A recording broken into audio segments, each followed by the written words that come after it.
Hi everyone, in this video we are going to solve O-Levels Additional Mathematics Paper 1 in a session October-November 2021 paper 1-3. So let's start with the first question. In question number 1, on the axis below, sketch the graph of this function stating the intercepts with the coordinate axis. So this is a polynomial function in factored form. So in order to graph the polynomial function in factored form, we have to follow 4 steps. So first, I would like to write down the function, that is y equals to minus 1 by 4 into 2x plus 1 into x minus 3 into x plus 4. Okay, so the first step to graph the polynomial function in factored form is we need to find the degree of that polynomial function. Okay, so to find the degree, you can see the x exponent is 1, 1 and 1, and when we add the 3 ones, and that is 1 plus 1 plus 1, that is equals to 3. So the degree of that polynomial function is 3. So we can say this is an odd degree polynomial function. Okay, now moving to the second step, we need to find the end behavior.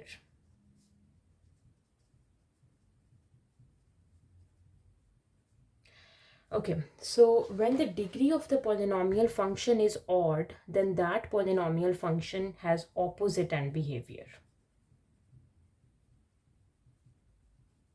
Okay, now what do I mean by opposite end behavior? Opposite end behavior means that the graph extends from first to third quadrant or second to fourth quadrant for odd degree polynomial function.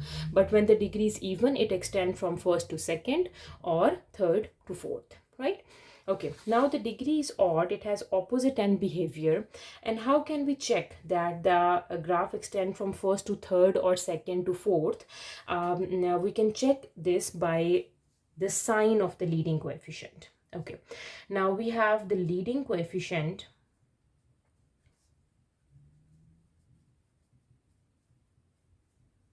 So as you can see, the leading coefficient in this polynomial function is minus 1 by 4. That is the leading coefficient.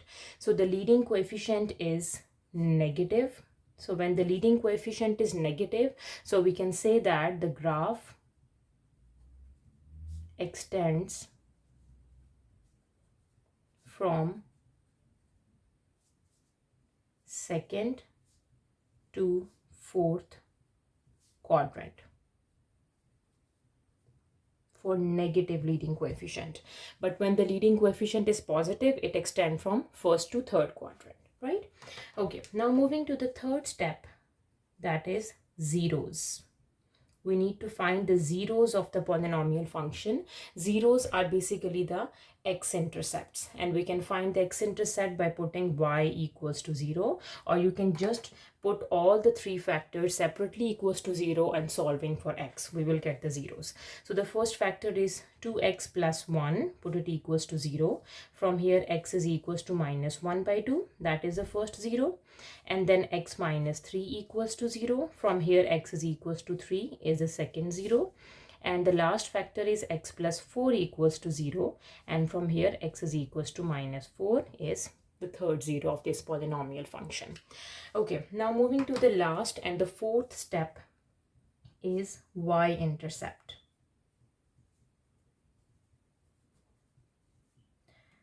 To find the y-intercept, we need to put the variable x is equals to 0 in our equation. So as you can see, we have this polynomial function. I'm going to put x equals to 0 throughout that equation, and solving for y, we will get the y-intercept. So y would be equals to minus 1 by 4, 0 plus 1, 0 minus 3, and 0 plus 4. Okay, now let me solve for y. Now here y equals to minus 1 by 4. Here we have 1, minus 3, and 4. Right, now as you can see, we have 4 and 4. We can cancel it out. Negative times negative would be positive, and the y-intercept for this is y equals to positive of 3. Okay, now we need to use y-intercept, the zeros, and the information about the end behavior, we can easily plot this polynomial function. So let's move on to the grid. So first we have the y-intercept that is equals to 3, right? So if I can say this is equals to 1, this is 2, and this is equals to 3, right? So here the y-intercept is 3.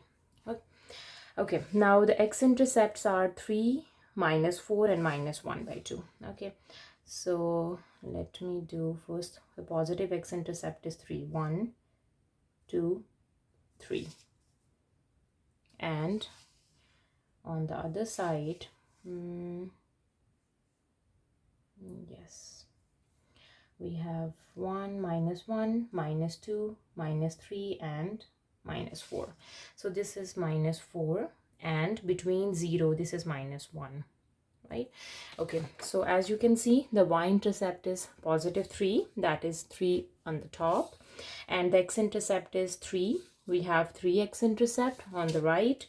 We have -4 is the x-intercept, that is -4, and -1/2, that is 0.5, and -1/2 lies between 0 and 1.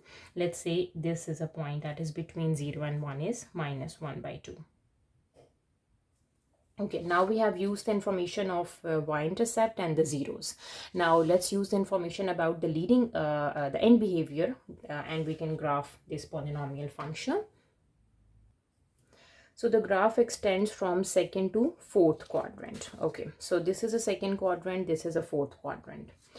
Okay, and from second, and these are the zeros. So from second quadrant,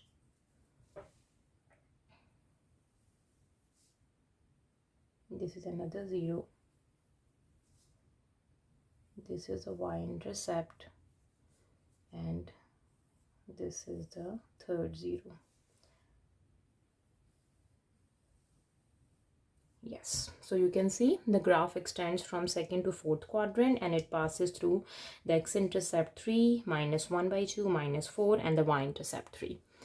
Okay, now moving to question number 2. A particle moves in a straight line such that its velocity v meter per second at time t seconds after passing through a fixed point O is given by, so this is a velocity.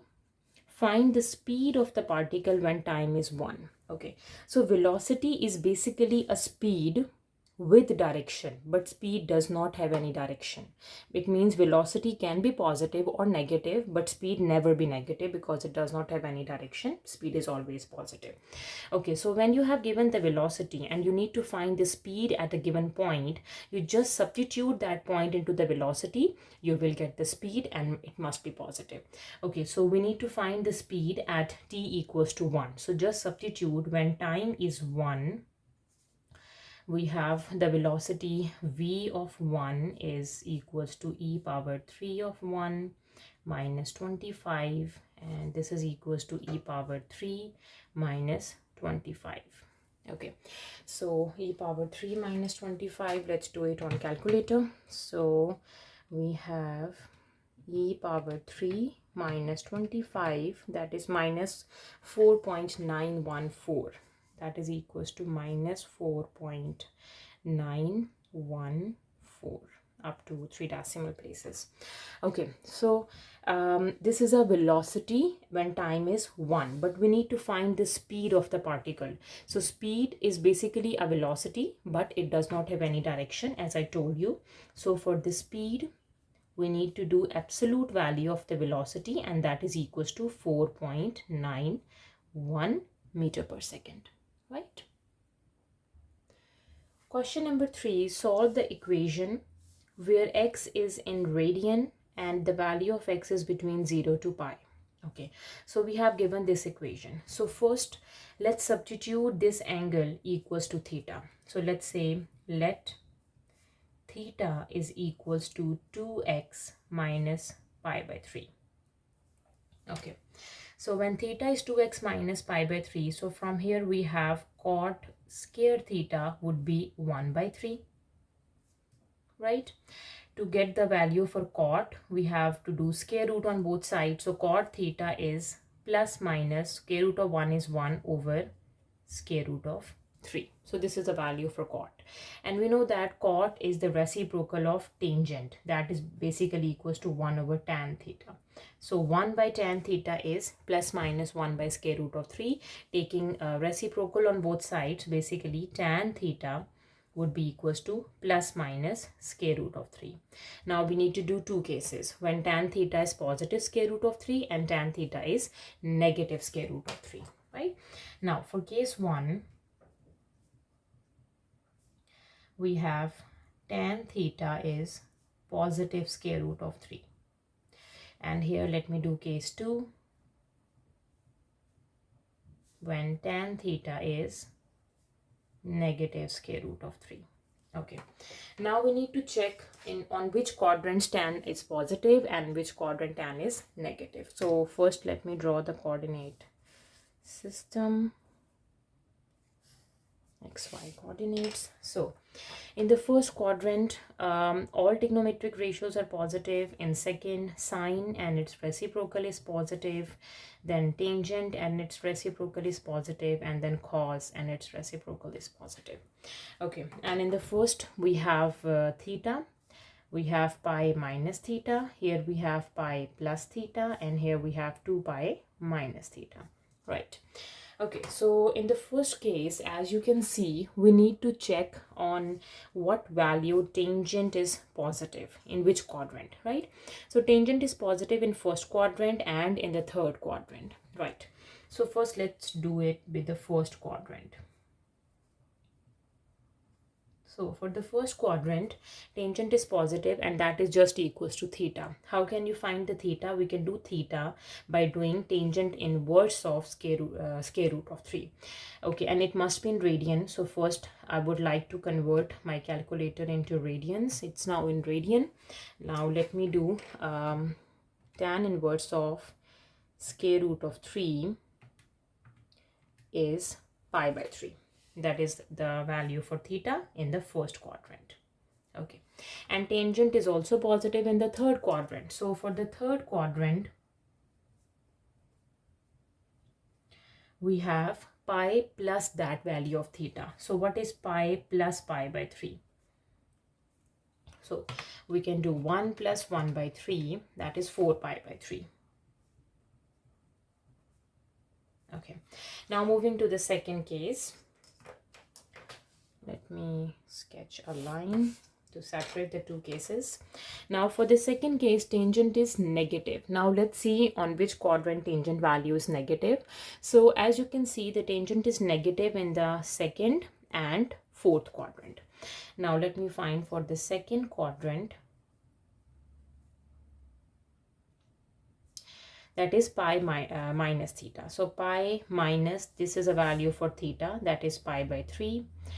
So we have 1 minus 1 by 3 is 2 pi by 3. Okay, and tangent is also negative in fourth quadrant, as you can see. So for the fourth quadrant,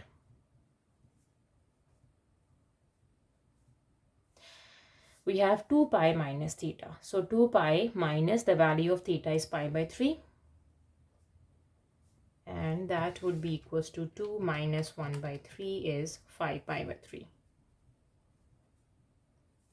Okay, now we need to add 2 pi and subtracting 2 pi in all these values, these 4 values. We have 1, 2, 3, 4. First we need to add the 2 pi in these values and then we need to subtract 2 pi. Okay, so let's do it. So let me add 2 pi in pi by 3 and in 4 pi by 3. Okay, so in 1 by 3 adding 2, we have 7 pi by 3. And in 4 by 3 adding 2, we have 10 pi by 3. Okay, now subtracting the 2 pi as well. So 1 by 3 subtracting 2, that is minus 5 pi by 3. And 4 by 3 subtract 2 is minus 2 pi by 3. Okay, now do the same steps for this. Now first we need to add 2 pi and then we have to subtract 2 pi.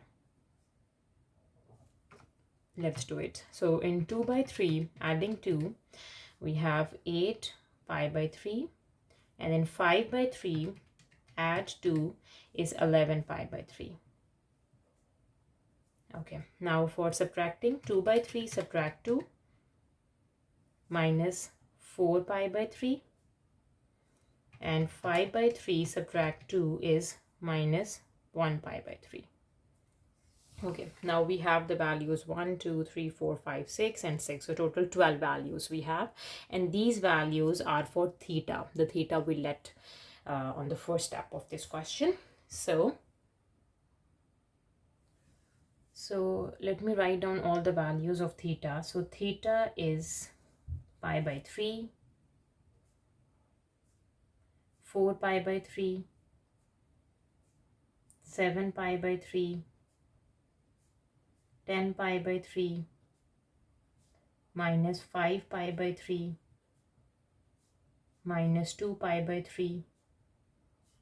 We have this 2 pi by 3, 5 pi by 3, 8 pi by 3, 11 pi by 3, minus 4 pi by 3, and minus pi by 3. These are all the values of theta that we got. And on the start of this question, we let that the value of theta is basically equals to 2x minus pi by 3.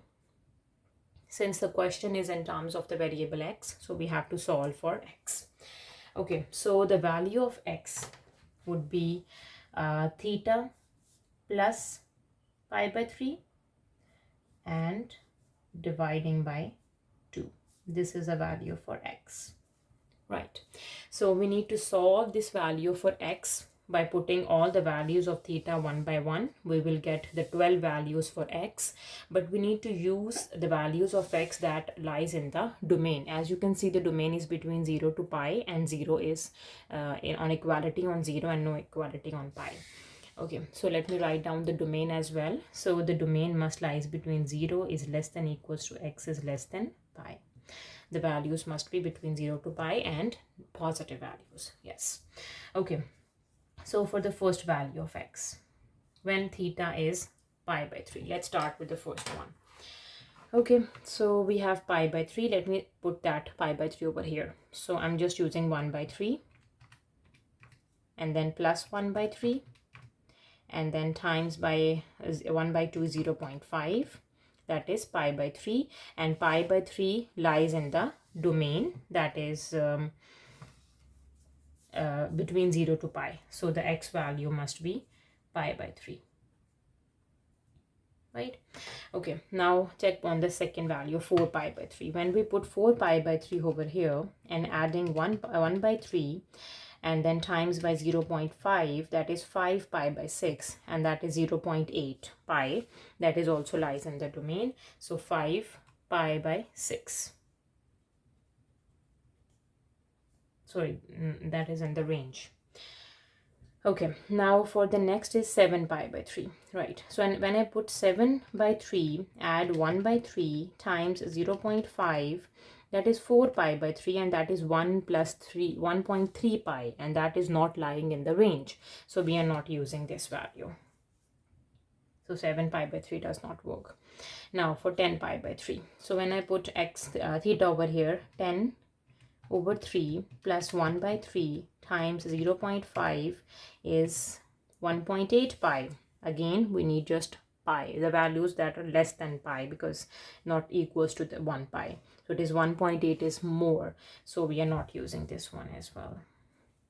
Okay, now for minus 5 over 3. Okay, let's check. Minus 5 by 3 plus 1 by 3 times 0.5, that is negative 0.6, and negative values are not lying in the given range, so we are not using this as well.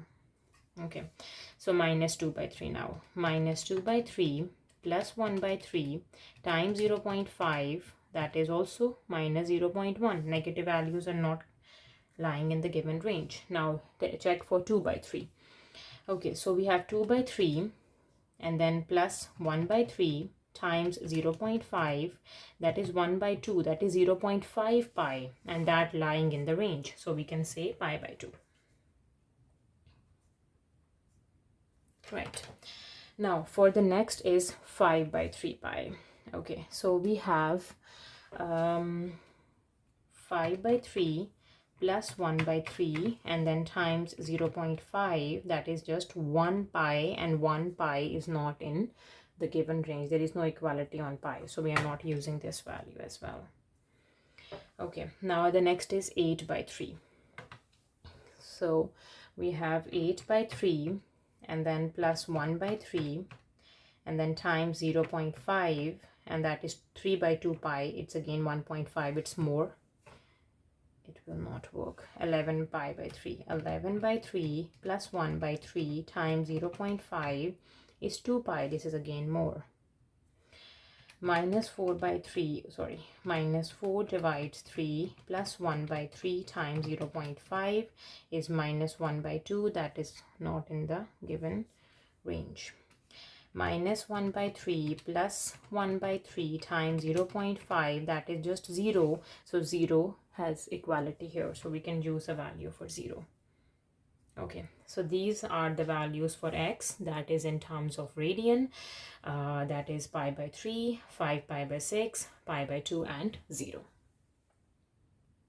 Question number 4 in A part, find the first 3 terms in the ascending powers of x square. In the expansion of this, write your coefficients as a rational number. Okay, ascending powers of x square. So because here this term has an x square, and first 3 terms. Okay, for this we need to use a binomial theorem that is given in your exam. This paper must be given.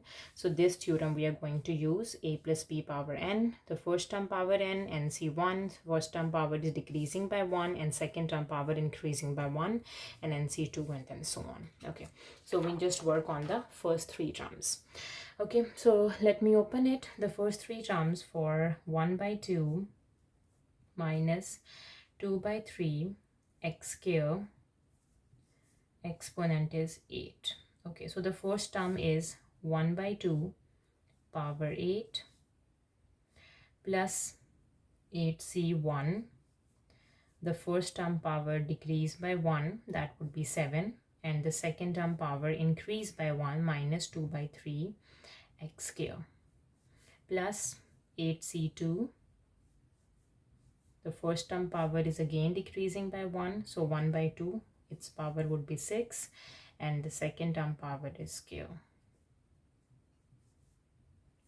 Okay, so 1 by 2. 1 power 8 is 8, and what is 2 power 8? 2 exponent 8 is 256.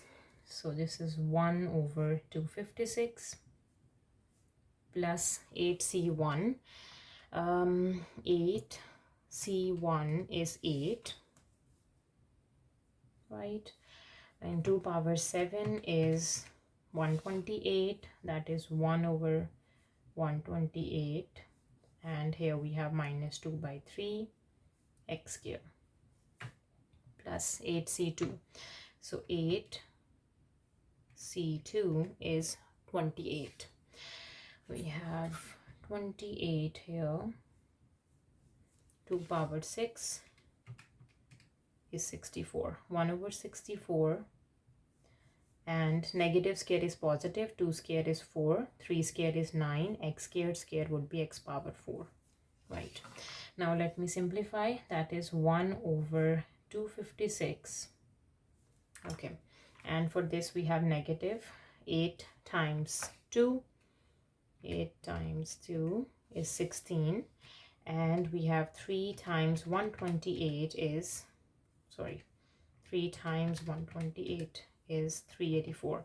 So 16 divides 384 is 1 by 24. So this is 1 over 24 x square, and then plus 28 times 4 is 112, and 9 times 64 is this 112. Divide answer is 7 over 36 x power 4. 7 over 36 x power 4. Okay, So these are the first three terms in the ascending power of x square, and we need to keep the coefficients as a rational numbers. So these are the coefficients in rational numbers. Okay, now moving to part B of question number 4. Find the coefficient of x square in the expansion of this. Okay, just the coefficient of x square we need to work on. For this, we did in the A part, we did the expansion of this in A part. Now let's open this. Okay, so 2x plus 1 over x whole square. So let me use the formula a plus b whole square over here, right? So the first term square plus 2 times first term into second term plus second term square, right? And this would be equals to 4x square. 2 times 2 is plus 4. X is cancelled with x plus 1 over x square, right? Okay, and let me use the answer from the A part and this, and we do the product of both and finding the coefficient of x square. Okay, now the expansion of this we got in from the A part is, let me write it down over here, that is 1 by 2 minus 2 by 3 x square power 8 into 2x plus 1 by x square. That would be equals to 1 over 256 minus 1 over 24 x square plus 7 over 36 x power 4 plus so on, and its product with 4x square plus 4 plus 1 over x square. Okay, we just need to work for x square. So when this term is multiplying with this, we will get x square, right? So 1 over 256 times 4x square. This is multiplying with this, it's constant. This with this is is 1 over x square. This term with the first would be x4. This with the second would be x square. Yeah. So minus 1 over 24 x square is multiplying with 4. And when this is multiplying with this term, this would be x square is cancelled with x square. This would be the constant. These two terms would be x power 6. These two would be x power 4. These two would be x square. So 7 over 36 x4 times with 1 over x square. Yes. So let me simplify it further. So 4 over 256 with 4 divided 256 is 1 over 64. 1 over 64 x square. 4 over 24. 4 divides 24 is 1 by 6 minus 1 over 6 x square. And this x square is cancelled. We have 7 over 36 x square. Okay, so let me find the coefficient of x square. So 1 over 64, subtract 1 by 6 and add 7 over 36. So we have 25 over 576 x square. So its coefficient is 25 over 576 x square. So this is a coefficient for x square. Question number 5. A geometric progression is such that its sum to 4 terms. Its sum to 4 term, it means S4 is 17 times its sum to 2 terms. That is S2.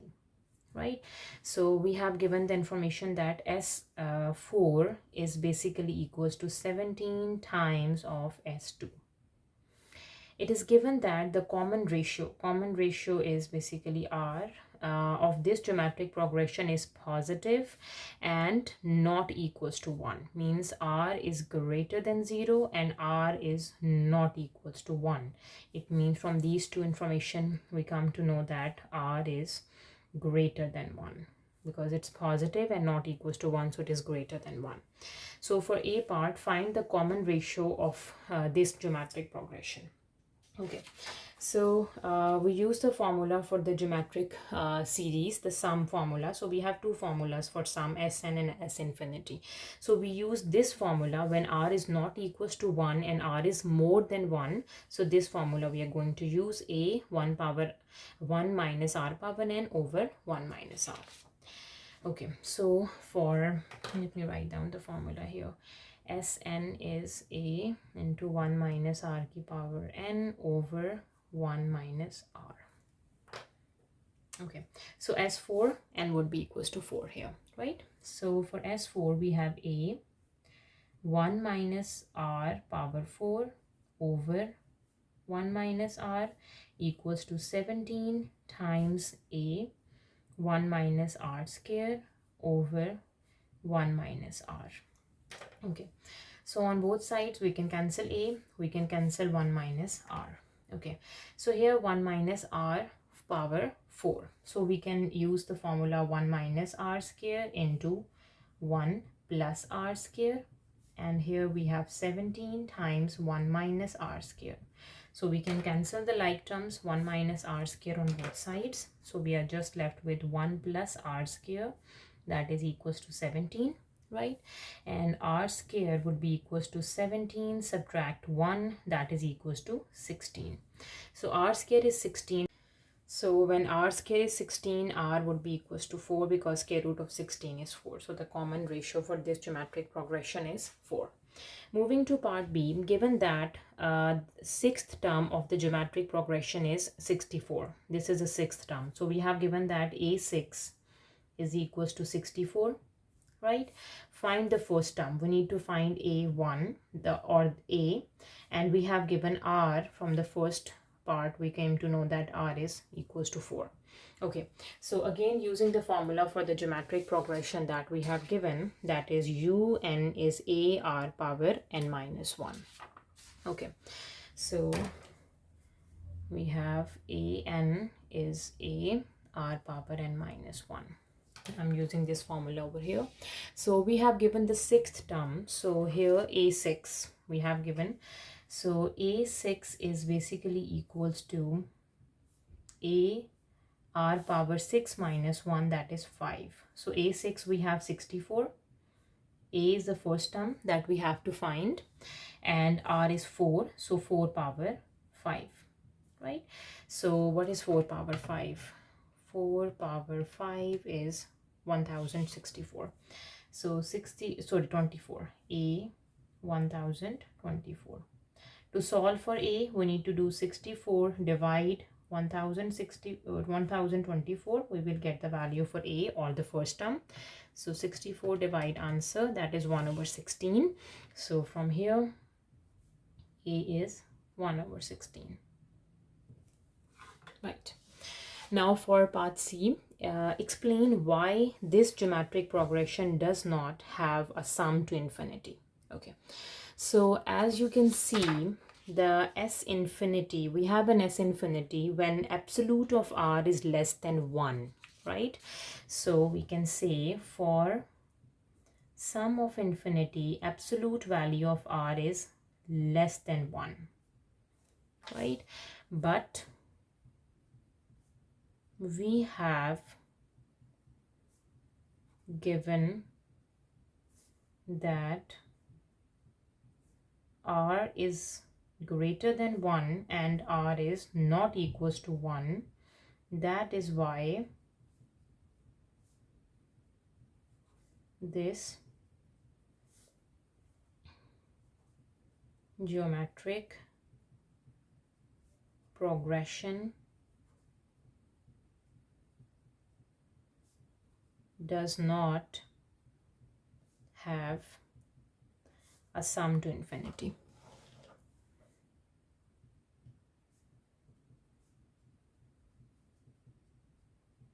So this is the only reason. Question number 6, in A part, a 5-digit number is made using the digits 0 to 9. No digit may be used more than once in any 5-digit number. So when there is no repetition, it means it is a permutation question.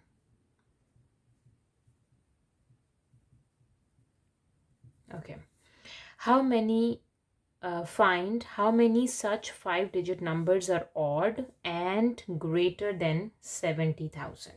Okay, so we need to find how many are odd and how many are greater than 70,000. So first we need to pick the odd digits. 1 is odd, 3 is odd, 5 is odd, 7 is odd, and 9 is odd. So these are the odd digits, right? And the number must be greater than 70,000. So if the number is greater than 70,000, it means it starts with 7, 8, or 9. Right. So now we have the overlapping case, because 7 and 9 both are odd numbers, and we can take 7 and 9 as a starting digit because it must be more than 70,000. So here I'm going to use 3 cases. Right. So for case 1, let's say when a 5-digit number start with 8. Start with 8. Okay. So we have a 5-digit number 1, 2, 3, 4, 5. So the starting with 8. So let me put 8 over here. So we have one option for the first digit, right? Okay, and when the number is odd, it means it must end at the odd digit, right? And we have 1, 2, 3, 4, 5. We have 5 odd digits. It means we have 5 options for the last digit. You can put 1, 3, 5, 7, 9, any digit. Let me take 1. Okay, so I used 1, I used 8. So from these 10 digits, we are left with 8 digits. So we have 8 options for the second digit and second digit, and then we have 7 options, and then we have 6 options times by 5. Okay, now let me simplify. We have 1 times 8 times 7 times 6 times 5, that is 1680. 1680. This is for the first case. Okay, now moving to case 2. Now for case 2, if a 5-digit number start with 7. Start with 7. This is an overlapping case. So again, we have a 5-digit number 1, 2, 3, 4, 5. So if it is start with 7, so we put 7, the first digit, and we have one option for the first digit. Okay, and for the last digit, you can see it must be odd, and we use the 7. Now, how many odd digits are left? 1, 2, 3, 4. So 4 odd digits are left. So we have 4 options for the last digit.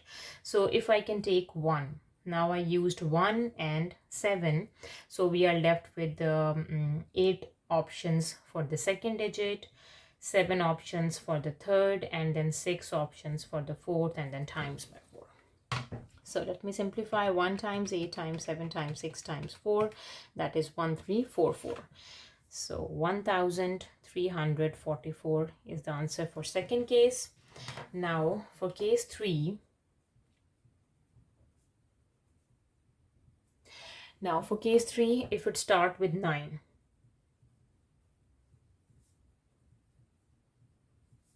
Again, we have an overlapping case for 9.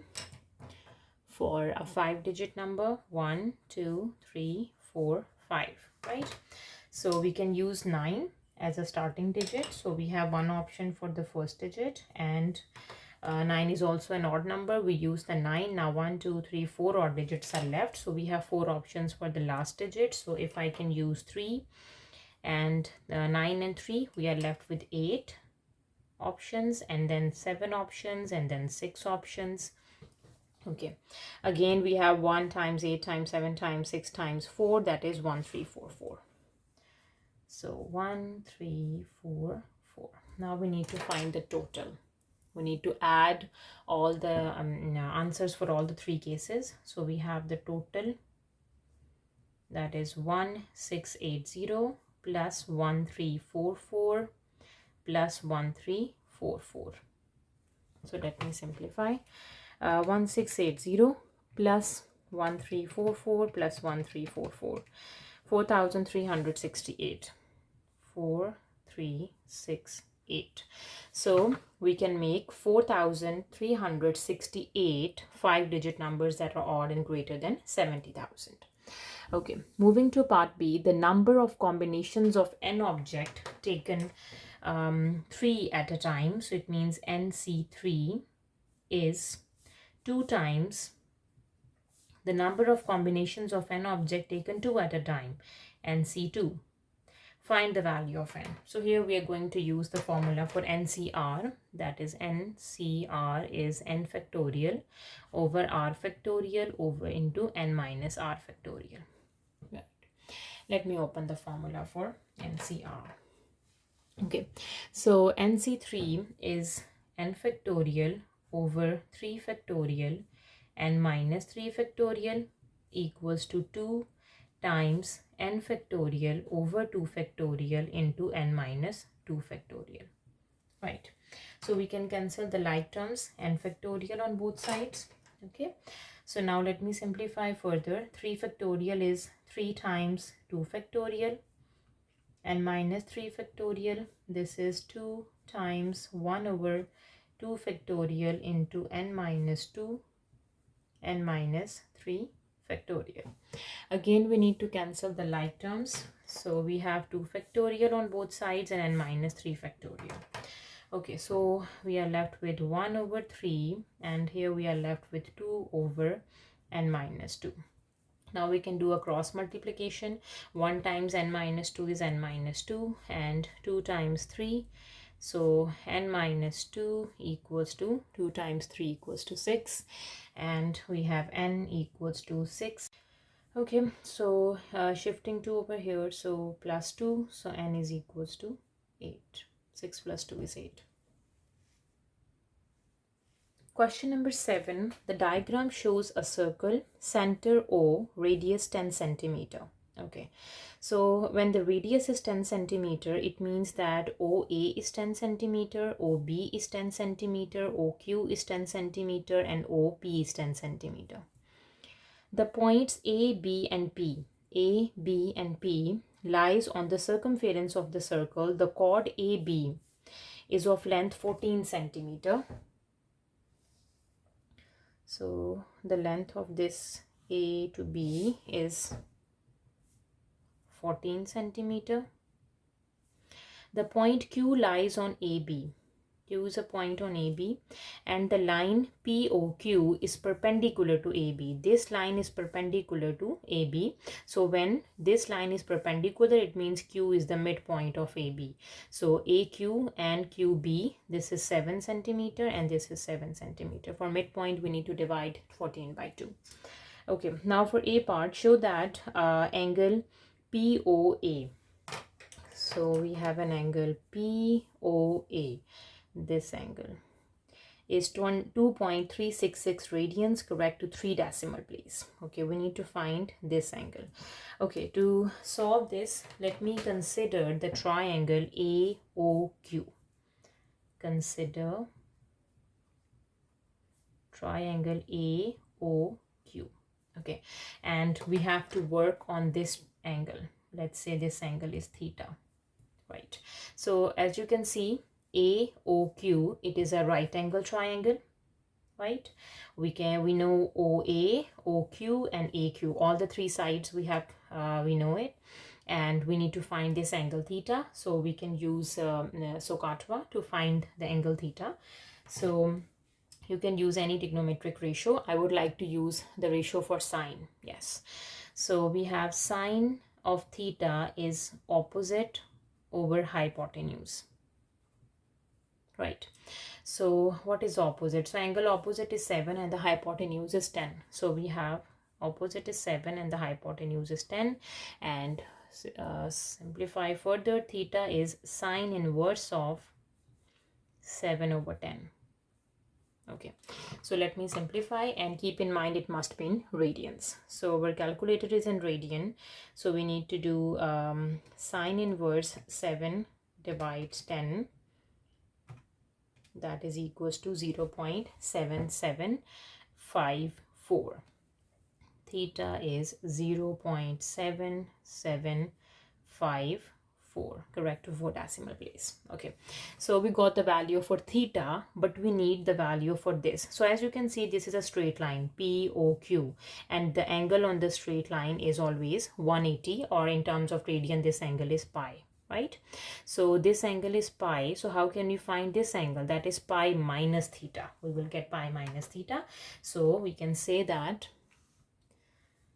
angle POA is equals to pi minus theta. So that is pi minus 0.7754, right? So let's simplify.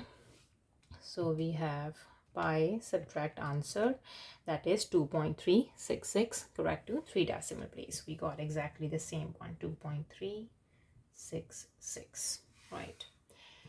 So this angle is 2.366. Okay, now for the B part, find the area of the shaded region. Okay, so as you can see, this region is only shaded, and this region is basically made of the triangle APO, this triangle, and area of this sector. So basically we need to find area of the triangle and area of a sector, and we need to add both of them to get the area of the shaded region. Okay, so we can say that shaded area is basically equals to area of triangle AOP plus area of sector POB. Okay, so first we need to find area of a triangle. So area of triangle AOP. Okay, so we have a triangle AOP. So we know the side OP, we know the side OA, and the inner angle as well. So we need to use the formula for area, that is half the two sides, 10 centimeter, 10 centimeter, and sine of the angle between them, that is 2.366. Yes. So let's simplify. So we have sine 2.366 times 10 times 10 divides 2. So that is 35.007. So this answer is 35.007. Right. Okay, next we need to find the area of a sector POP. So the formula for area of sector POB, since the angle is in radian, so its formula is half theta r square, right? So we have half the theta POB. So if POA is 2.366, POB is also 2.366, right? And the radius is 10, so we have 10 square, right? So let's simplify. We have 2.366 times 10 times 10 dividing by 2, that is 118.3. So that is 118.3. Right. Now we need to find the shaded area by adding both of them. So shaded area is area of a triangle, that is 35.007 plus area of a sector 118.3. So 35.007 plus 118.3, that is equals to 153.307. 153.307 centimeter square. Now for part C, find the perimeter of the shaded region. Perimeter is basically sum of all sides. So as you can see, we have this shaded region. So the side PB, BO, OA, and AP. This is the perimeter. So let me write down. So perimeter is the sum of the side OA plus OB plus AP plus PB, right? Okay, so as you can see, we know the side OB is 10, OA is 10. We need to find PB, and this is basically the arc length of this sector, right? And AP, right? Okay, how can we find AP? First, I would like to work on AP. If I consider the triangle AOP, I know the side OA, OP, and the angle between them. We have two sides and one angle. We need to find the third side. For this, we need to use law of cosine. Yes. Okay, so law of cosine we need to apply on triangle AOP, right? So let me draw the triangle AOP to make it clear. Yes. This is OA, that is 10 centimeter, OP, that is 10 centimeter, and the angle between them is 2.366. We need to find AP. Okay, so AP square is equals to 10 square plus 10 square minus 2 times 10 times 10 cos of the angle between them, that is 2.366. Okay, we are working in radians, keep in mind. Okay, now let me simplify. Cos 2.366 times 10 times 10 times minus 2 plus 100, because 10 squared is 100, plus 100, that is equals to this, that is AP square, right? And to find the value for AP, we need to do the square root, and that is AP. So AP is 18.515, correct to 3 decimal place, right? So we got the value for AP. Now we need to work on PB, the arc length. Yes, so we can say the arc length PB, its formula in terms of radian is r times theta. So the radius we know is 10 and the theta is 2.366. So 10 times 2.366 is 23.66. Okay, now let me find the parameter, the final answer. We need to add all the quantities. So parameter is OA, that is 10, plus OB, that is 10, plus AP is 18.515, plus PB is 23.66. Okay, so let me add them up to get the answer for the parameter. So that is 10 plus 10 plus 18.515 plus 23.66. That is equals to 62.175.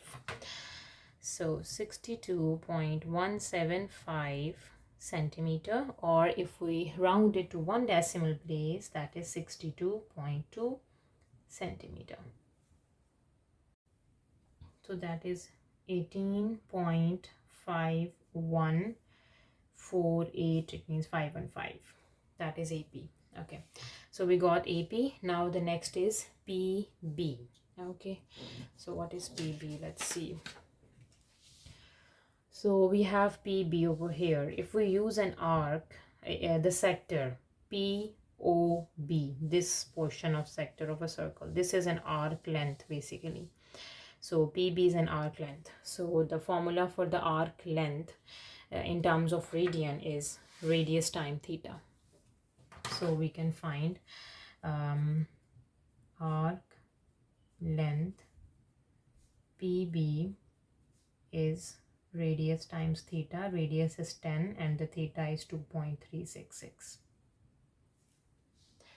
So we have 10 times 2.366 is 23.66. Okay, now let me find the parameter by adding all the side. So for parameter, we have OA, that is 10, OB is 10, AP is 18.515, plus PB is 23.66. Okay, so 23.60, okay, 10 plus 10 plus 18.515 plus 23.66. That is equals to 62.175. That is the parameter. 62.175, or if we do one decimal place, so that is 62.2, because this is 7, so we round up, that is just in centimeter. So 62.2, sorry, now we have 62.2 centimeter is the parameter of the shaded region. Question number 8, the curves this and this intersects at a points A and B. In A part, find the midpoint of the line AB. Show that the midpoint of the line AB is 2, 9. Okay, so first we need to find the points AB, because these 2 points are the points of intersection of the 2 curves. Okay, so we have given the 2 curves, we can find the points of intersection. Points of intersection of 2 curves. Okay, so from the first curve we have y equals to this, so just substitute that y value into the second curve. So we have 2 times of y, that is x square plus x minus 1, that would be equals to x square plus 6x minus 2. So 2 times of y, that y equals to the same curve, the second curve. So now let me simplify and solving for the points AB, and then we will find the midpoint of AB. So we have 2x square plus 2x minus 2 equals to x square plus 6x minus 2, right? And then shifting all the terms on the left side, so 2x square minus x square plus 2x minus 6x, and minus 2 plus 2 would be equals to 0. So here we have x square and minus 4x equals to 0, right? We can take x common, we have x minus 4 equals to 0. So from here x is equals to 0 and x is equals to positive 4. So we have 2 values for x. Now let me substitute both values one by one into this y to get the 2 values for y. So first y is equals to x square plus x minus 1. So 0 square plus 0 minus 1. So here y equals to minus 1. And for second, y equals to 4 square plus 4 minus 1. So we have 4 square is 16 plus 4 and then minus 1, that is equals to 19. So here y equals to 19. Okay, so what are the 2 points A and B? So the point A is, we have an xy, that is 0 minus 1, and the point B is 419.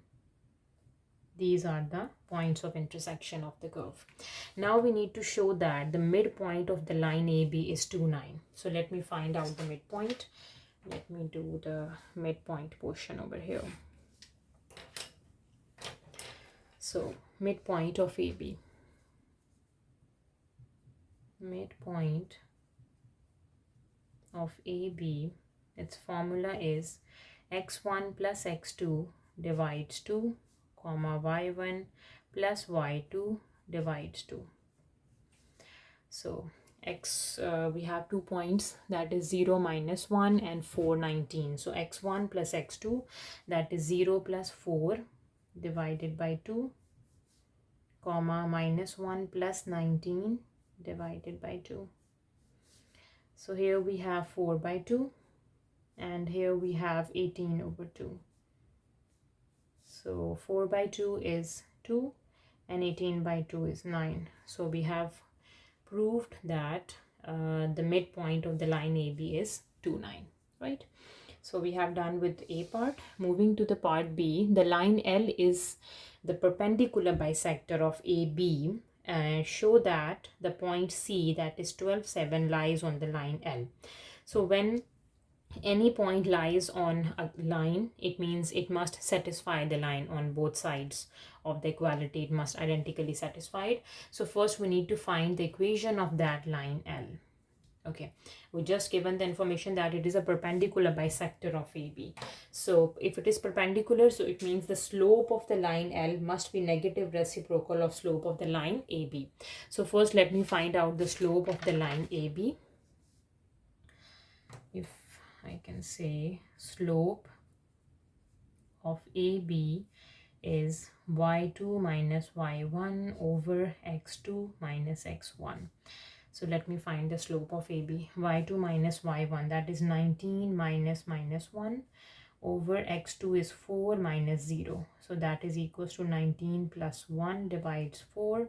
That is equals to 20. And 20 divides 4. 4 times 5 is 20. So the slope of AB is 5 and the line L is perpendicular bisector of AB. So we can say that the slope of line L is negative reciprocal of the slope of AB, that is minus 1 by 5, right? Okay, now the next is we need to write down the equation of line L.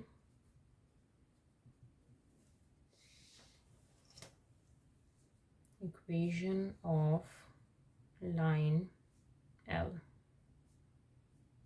Okay, let me find the equation of line L. The standard form is y equals to mx plus b. So we have y equals to slope is minus 1 by 5 x plus b, and we can find the value for b by using the midpoint of AB. So the midpoint of AB is 2, 9, we just got from the first step. So by using the midpoint, that is 2, 9, we can find the value for B. So y is 9 minus 1 by 5, we have 2 plus B. So 9 plus 2 by 5, this would be equals to B. So what is 9 plus 2 by 5? 9 plus 2 by 5. Sorry, 2 by 5 and then adding 9. Yes, I messed up, sorry. That is 47 by 5. 47 divided by 5 is the value for B, right? So the equation of line we got is, putting the B over here, we have y equals to minus 1 by 5 x plus 47 by 5. This is the equation of line L, right?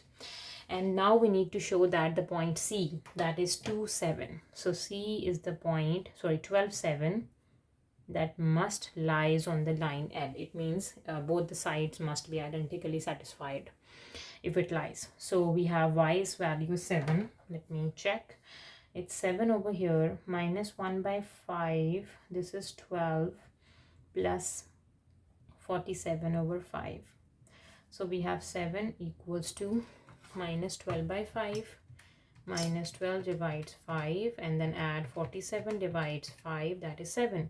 So it is identically satisfied. So we have proved that the point C lies on the line L. Part C, the point D lies on L such that the distance of D from AB, okay, let's say this distance, the distance of D from AB is D1, is 2 times the distance of C from AB. Let's say this distance is D2, right? Find the coordinates of 2 possible positions of D. Okay, so if I suppose that D coordinates are xy, and we know that the point C is 12, 7 from part B, right? So let me use this information and finding the 2 coordinates for D. Yes, so D, the first distance is equals to 2 times of the second distance, and the first distance is between the point D and AB, and the second is between C and AB, right? Okay, so for the distance for AB, we need to use a midpoint, that is 2, 9 we got from the first step, part A. Yes, okay, so by using the distance formula, that is square root of x2 minus x1 square plus y2 minus y1 square. So let's do it. So we have a square root for D and this m, x2 minus x1 square, and that would be equals to x minus 2 whole square, y minus 9 whole square.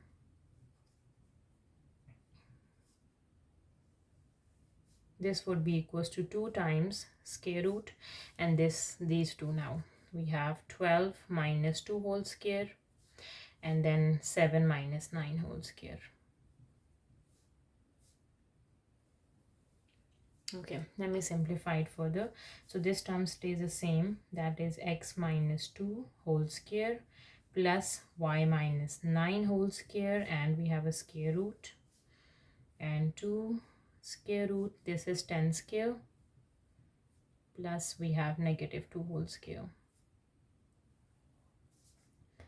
Again we have x minus 2 square plus y minus 9 whole square, and that is equals to 2 square root. 10 square is 100 and minus 2 square is 4, so this is 104, right? So let me do another step. X minus 2 whole square plus y minus 9 whole square, and the whole square root, this would be equals to 2 times square root of 104. Okay, to simplify it further, we need to do square root on both sides, or sorry, squaring on both sides in order to get rid of the square roots. Squaring on both sides.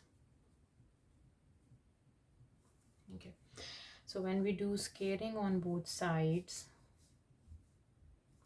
so the square roots can square, and the square root is cancelled, and here we are left with x minus 2 whole square plus y minus 9 whole square, and here we have 2 square is 4, and here we have 104, right? So we know the value for y, the equation of line that we just got in the step B. What is the equation of line? So here is the equation of line. Yes, y equals to minus 1 by 5x plus 47 by 5. So we need to use this value. So let me use the value for y over here. So y equals to minus 1 over 5x plus 47 over 5. I'm going to use here. So we have x minus 2 whole square plus y minus 9 whole square. Let me put the y, minus 1 by 5x plus 47 by 5 minus 9, its whole square. This is equals to 4 times 104. 4 times 104 is 416. Right.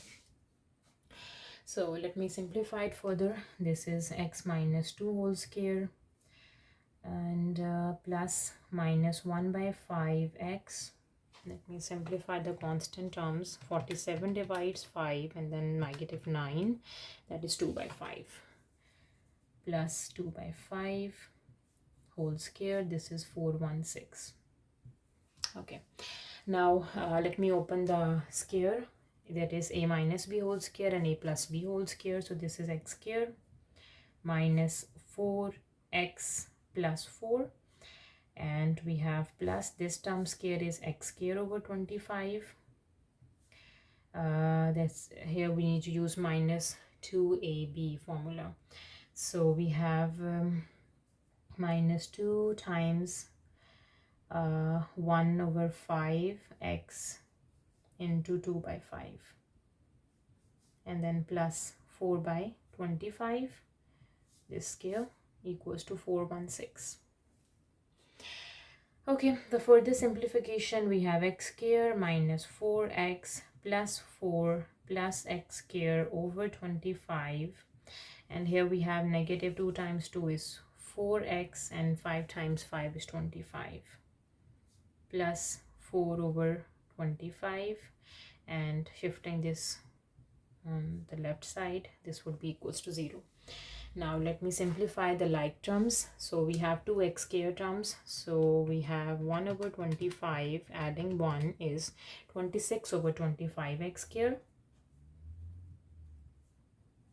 Okay, now for x terms, these two are the x terms, minus 4 and minus 4 by 25.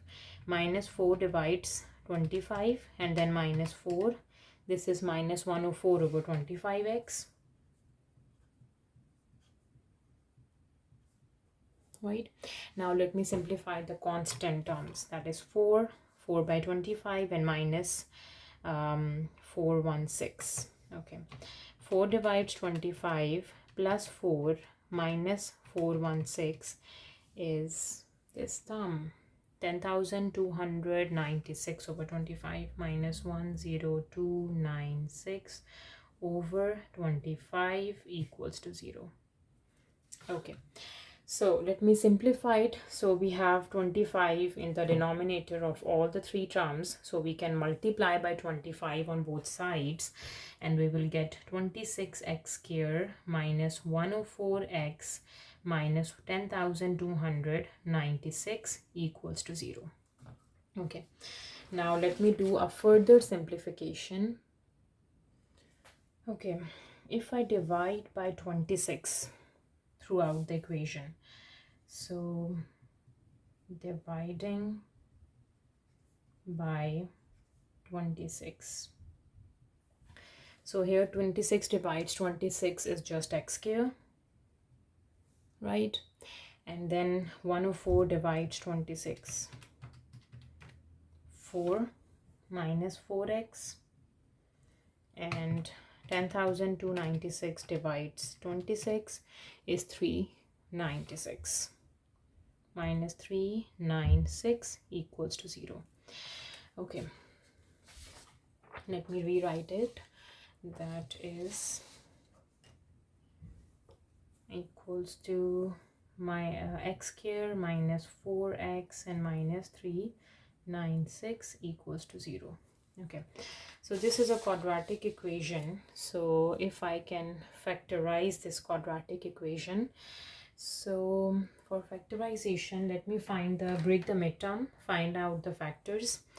1 times 396 would be 396 and the difference must be -4. So we have 22 times 18 is 396, right? And what is 18 minus 22? 18 subtract 22 is -4. So we got it. So just break the midterm. So we have x squared minus plus 18x minus 22x minus 396 equals to 0, right? Okay, now let me take x common. We have x plus 18 minus 22 is common, x plus 18 equals to 0. So here we have x plus 18 and x minus 22 equals to 0, right? So we have two values for x equals to negative of 18 and x is equals to positive of 22. So we have the two values for x. We need to find the two values of y by using the equation so that we got from the part B. So y is equals to minus 1 by 5x plus 47 over 5. That is the equation of line L. By putting the values of x one by one into this equation, we will get the values for y. So when we can say at x is equals to negative of 18, the y is minus 1 by 5 into minus 18 plus 47 over 5. So here we have negative times negative is positive, so we will get 18 divides 5 plus 47 divides 5, that is equals to 13. So here the y is equals to 13. Okay, now for second, when x is equals to 22, so y is equals to minus 1 by 5 times 22 plus 47 by 5, right? So minus 22 divides 5 plus 47 divides 5 is equals to 5. So here the y is equals to 5. So the two possible coordinate positions for D are, the first coordinate for D is equals to minus 18 and 13, and let's say D1, and the D2 is 22, 5.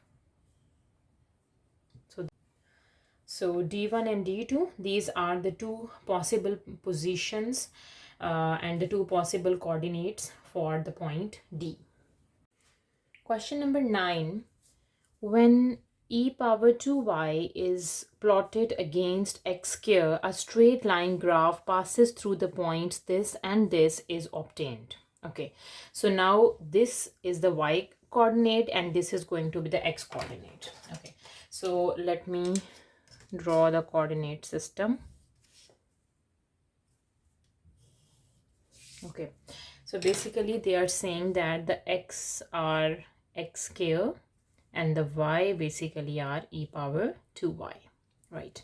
So when e power 2y is plotted against x square, a straight line graph passing through these 2 points is obtained. Okay, so the 2 points, when x is 4, y is 7.96. So let's say x is 4 over here, 7.96 this point, and when x is 2, y is 3.76 is going to be this point. Okay, so let me connect these two. So this is a straight line graph that we obtained. Yes. Okay, now the question in A part, it says find y in terms of x. Okay, so this is a straight line. So basically we need to find the equation of straight line. Okay, so we know that the equation of straight line is y equals to mx plus b, right? Okay, so we need to find the value for m. So m is the slope, that is equals to y2 minus y1 over x2 minus x1, right? So these are the coordinates x1 y1, x2 y2. So y2 minus y1, so y2 is 3.76, subtract 7.96 over x2 minus x1 is 2 minus 4. Okay, so let me simplify. So 3.76 subtract 7.96, that is minus 4.2, and 2 minus 4 is minus 2. So dividing by minus 2, that is equals to 2.1. So the value for slope m is 2.1. Okay, so let me substitute the value. So we have y equals to 2.1x plus b. Now we need to solve for b. So to get the value for b, you can use any 2 points. You can use the first point or the second point. This is up to you. So let me use the first point. If I use 4 and 7.96. Let me use this point. Okay, so x is 4 and the y value 7.96. So put y equals to 7.96. This is equals to 2.1 times x is 4 plus b. And to get the value for b, we have 7.96. Subtract 2.1 times 4. 2.1 times 4 is 8.4. This is equals to b, and 7.96 subtract 8.4, this is equals to negative 0.44. So we have the value for b, right? Okay, so putting the value for b over here, we have y equals to 2.1x plus the b value minus 0.44, right? So this is the equation of the line. Okay, but we have given the information that the the y coordinate is representing by e power 2y and the x coordinate is representing by x square, right? How can I rewrite this equation? So basically, let me rewrite. So y is replacing with e power 2y. This is equals to 2.1. X is replacing with x square minus 0.44. Right, we need to solve for y in terms of x. So to get the y value, so we need to take log on both sides. Yes, taking natural log on both sides. Okay, so we are taking natural log because we know that the natural log of e is 1, right? So we use the property for log. So ln of e, so power comes first. So an ln of 2.1 x square minus 0.44. So taking log on both sides, right? Okay, so ln of e, natural log of ln e is just 1, so we have 2y, and the value for 2y is ln 2.1x square minus 0.44, or we can say the y is 1 by 2 ln 2.1x square minus 0.44. So this is y in terms of x, right? Now moving to part B, find y when x is equals to 1. Okay, so we need to use this y and put the x is equals to 1 and solving the value for y. Okay, so if I have y equals to 1 by 2 ln 2.1x square minus 0.44. So when x is equals to 1, we have y equals to 1 by 2 ln 2.1. We have 1 square is just 1 minus 0.44. Right. So now let me simplify. So first we need to do 2.1 subtract 0.44, and that is equals to 1.66, and then taking natural log of that answer and then dividing by 2. So we have 0.2534, and if let me write this down to 3 decimal place, 0.253. Yes, so y value is 0.253 when x is equals to 1. Right? Okay, now the part C, using your equation from part A, find the positive values of x for which the straight line exists.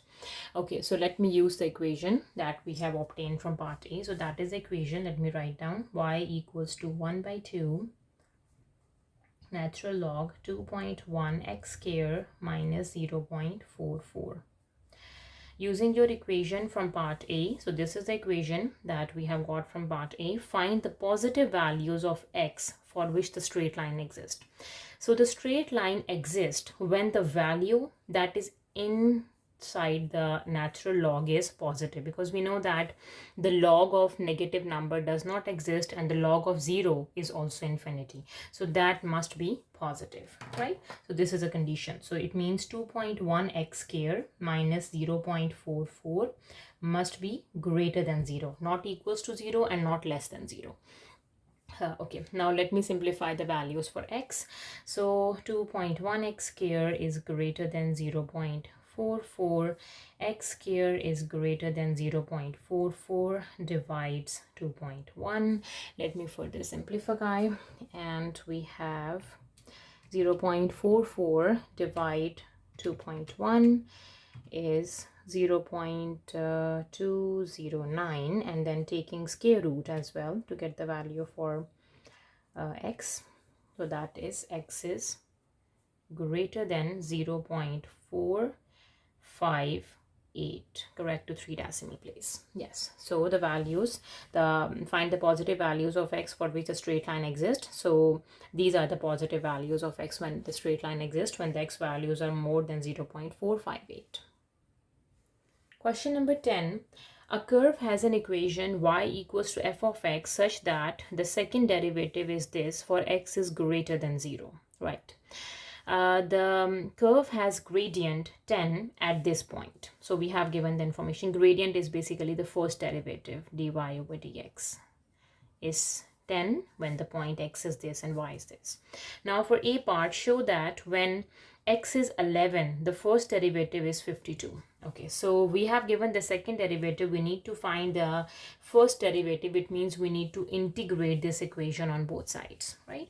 So let me write down. We have d2y over dx square. We need to do integration with respect to dx, and that is again integration. We have 2x plus 3 power minus 1 by 2 plus 5, and the whole is with respect to dx, right? So we have integration and one derivative is cancelled out. We have dy over dx, and that would be equals to so as you can see, we have a power minus 1 by 2. We can use a power rule of integration, but the derivative must be complete. For this term, the derivative is 2. So we need to multiply and dividing by 2, 2x plus 3 power is minus 1 by 2 with respect to dx, plus 5 is outside, integration 1 with respect to dx. So I just split the integral on both terms, right? Okay, now the next step, we have 1 by 2. So this derivative is completed. Just apply the power rule. 2x plus 3 power is n plus 1 over n plus 1, minus 1 by 2 plus 1, n value is minus 1 by 2, and then plus 5, and the derivative of 1 is just x plus some constant, right? Because it is indefinite integral, so we have a constant. Okay, so let me arrange the terms. So dy over dx, so dy over dx is equals to minus 1 by 2 plus 1. So minus 1 divides 2 plus 1, that is 1 by 2. So this 1 by 2 and this 1 by 2 is cancelled out, and we are just left with 2x plus 3 power 1 by 2 plus 5x plus c. Okay, so this is a first derivative. Now we need to use the condition when x is 11, the first derivative is 52. Okay, and we need to use okay, before using this condition, we need to find the constant, the value of the constant, by using the condition that the gradient is 10 at the point 3, 19 by 2, right? So this gradient is equals to 10 when the x is equals to 3, because in this we are just using x, not y. So now let me put the condition. The gradient is 10 when the x is 3. So 2 times 3 is 6 plus 3 power 1 by 2 plus 5 times 3 plus some constant, right? So we have 10, and what is this? 6 plus 3 is 9, and square root of 9 is 3. So we have subtracting 3, and 5 times 3 is 15, subtracting 15, we will get the value for c. So the c value is 10 minus 3 minus 15. That is equals to negative of 8. That is equals to c. Right. So let me put the value for c. So putting the c back, so we have dy over dx is equals to 2x plus 3 power is 1 by 2 plus 5x, and the c is negative of 8. Right, now we need to use this condition, show that when x is 11, the first derivative is 52. So we need to put at x is equals to 11, at x is equals to 11, let me solve the value for dy over dx.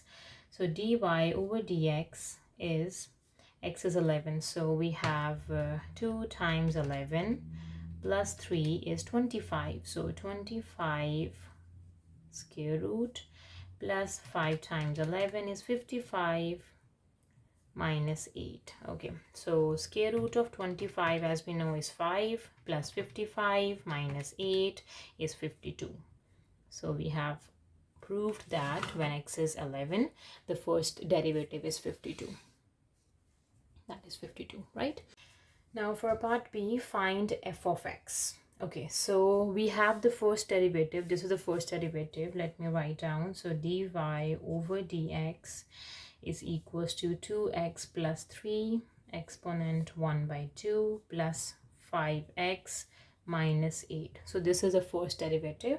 We need to integrate it and finding the value for y, and that y is basically equals to f of x.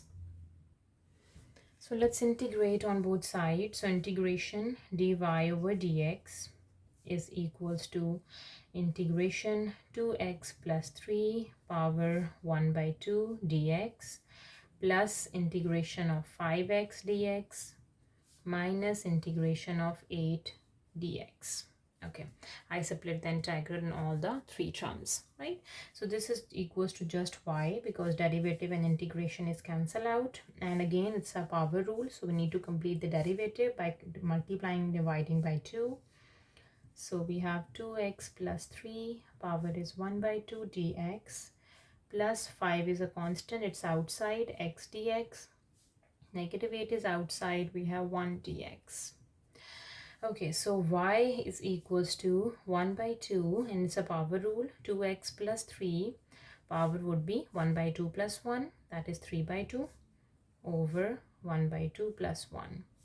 plus 5, x derivative integration is x square over 2 minus 8, x 1 integration is just x plus some constant of integration, let's say c star, because in first step we used c, so I'm using c star this time. So first let me simplify this. So y is equals to 1 by 2. This is 2x plus 3, power is 3 by 2 over 3 by 2 plus 5x square divides 2 minus 8x plus the constant of integration.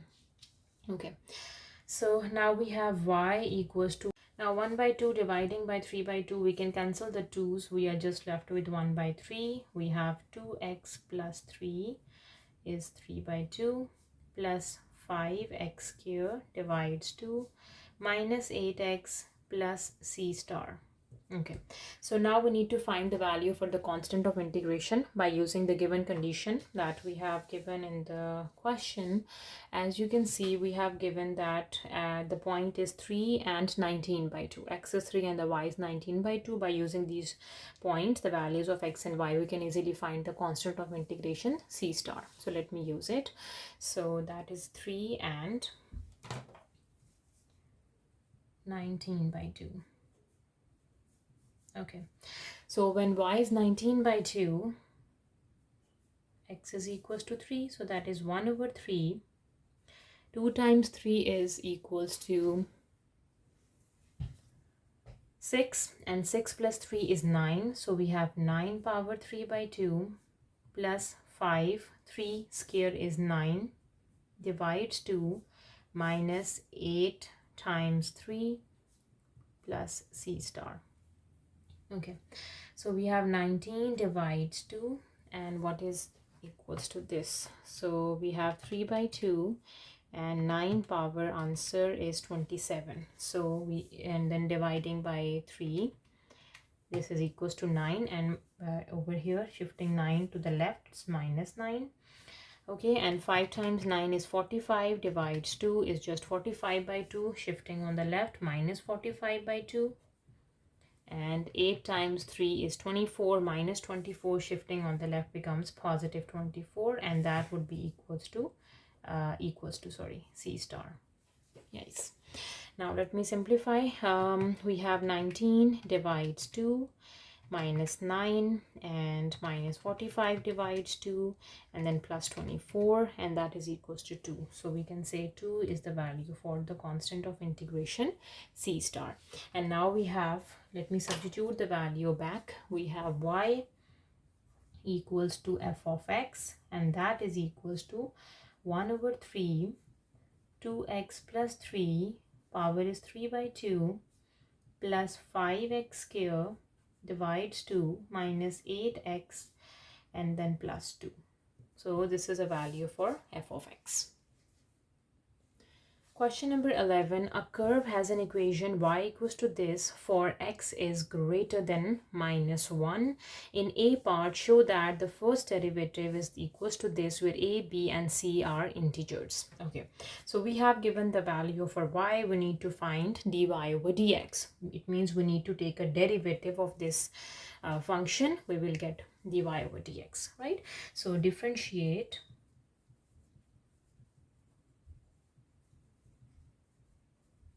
with respect to x. So let's do it. We have y, so differentiate with respect to x. So we have dy over dx, that is equals to, so here we have to use the quotient rule because we have the variable x in the numerator and the denominator. So for quotient rule, we need to take the square of the term that is in the denominator, right? The denominator term and the derivative d over dx of the numerator term, that is x square minus 5 power 1 by 3.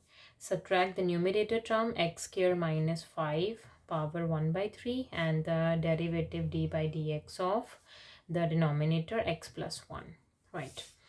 Okay, so in the next step we have dy over dx, that would be equals to this x plus 1 stays the same. We need to do the derivative of this term.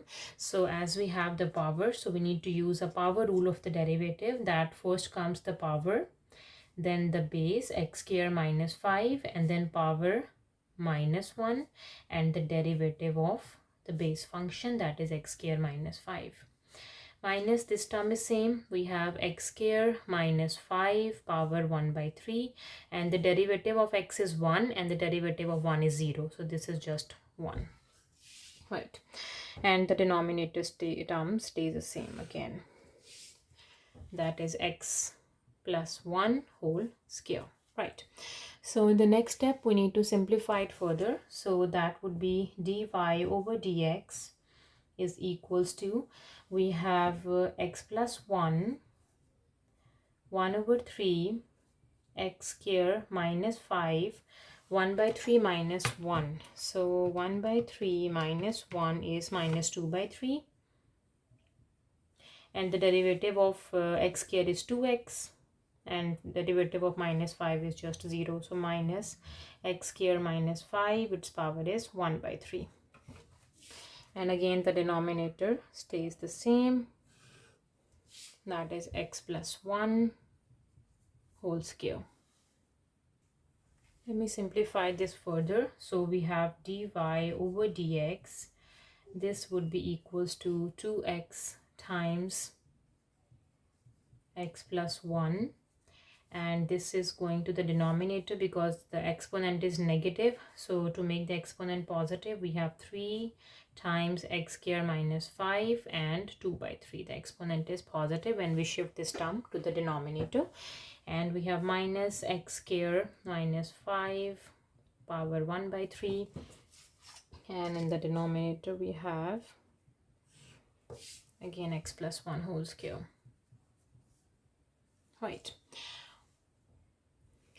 Let me take the LCM. So dy over dx is equals to, we have 2x into x plus 1, and we have x square minus 5 power 1 by 2, 2 by 3, and then here the power is 1 by 3. So we can just multiply x square minus 5 power 1 by 3. This term is going to multiply with this, right? So times by 3 into x square minus 5 power 2 by 3. Okay, and we have the denominator. This is a denominator 3 x square minus 5 power 2 by 3, and it is going to multiply with this one x plus 1 whole square. Okay, so for the next step we have dy over dx, that is equals to 2x is going to multiply with x, 2x square plus 2x minus 3. So here the bases are same, and we have in the product we add the exponent, so 1 by 3 plus 2 by 3. So 1 by 3 plus 2 by 3 is just 1, so its exponent is 1, x square minus 5 exponent is 1, and the denominator is the same, that is 3 into x plus 1 whole square into x square minus 5 exponent 2 by 3. Okay, so for further simplification, 2x square plus 2x minus 3x square plus 3 times 5 would be 15, and the denominator is the same,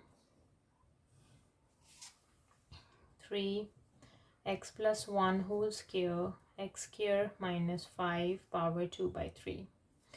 Okay, so in the last step we have dy over dx is equals to, the square term is 2 minus 3 is just minus x square, and x term is 2x, and the constant is positive of 15. The denominator is 3 into x plus 1 whole square and x square minus 5 power 2 by 3.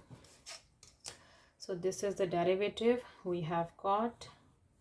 So now moving back to a part. So as you can see, they said we have ax square plus bx plus c, and the denominator is 3 into x plus 1 whole square into x square minus 5 power 2 by 3. So we got the same thing, ax square plus bx plus c. So a, b, c are integer. A is minus 1, b is 2, and c is 15, and all three are integers, and the denominator is same, right?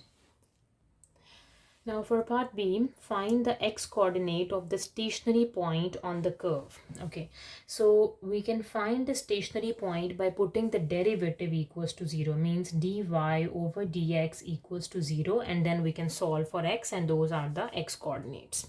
Okay, so from A part we got the derivative dy over dx, that is minus x square plus 2x plus 15 divides 3 times x plus 1 whole square x square minus 5 power 2 by 3. We need to put it equals to 0. So it means, so when we put the derivative equals to 0, it means the term that is in the division is going to multiply with 0. It is equals to 0, and we are left with minus x square plus 2x plus 15 equals to 0. We have a quadratic expression. We can solve this by using factorization. So we have 1 times 15 is 15. You can find the factors. And we have 3 times 5 equals to 15. And when we do 5 minus 3, we will get to the break term, the midterm, sorry. So let's do it. So minus x square, and we have plus 5x minus 3x plus 15 equals to 0, right? Let's take x common. We have minus x plus 5, and if we take 3 common, positive 3 common, we have minus x plus 5 equals to 0. So we have a factor x plus 3 and 5 minus x equals to 0. So here we have two values for x. The first value is x plus 3 equals to 0. So from here x is equals to negative 3, and the other is 5 minus x equals to 0. So 5 is equals to x. Okay, now which value of x is it? Find x coordinate of the stationary point. So in the start of the question they said x is greater than minus 1. This is a condition we have given. So when x is greater than minus 1, so this value is lower than minus 1. So this value is greater than minus 1. So the only answer we have is x is equals to 5, because we need to pick x greater than minus 1. That is greater than minus 1. So this is the x coordinate of the stationary point of the curve, right? Okay, now for part C, explain how you could determine the nature of this stationary point. You are not required to find the nature of this stationary point. It means we are not solving, we just explain how can we determine the nature of the stationary point. Okay, so we need to keep in mind for nature of stationary point, what we have to do, we need to take the second derivative d2y over dx square at x is equals to 5, because we got x equals to 5. So when the second derivative at that point is positive, greater than 0, it means we can say that the point is minimum. And when the second derivative at x is equals to 5 is negative, we have a maximum point. So this way we are going to check the nature of the stationary point, right? So that is the last question of our paper. If you have any queries, please let me know in a comment section, and please subscribe to my channel. Thank you for watching. Take care.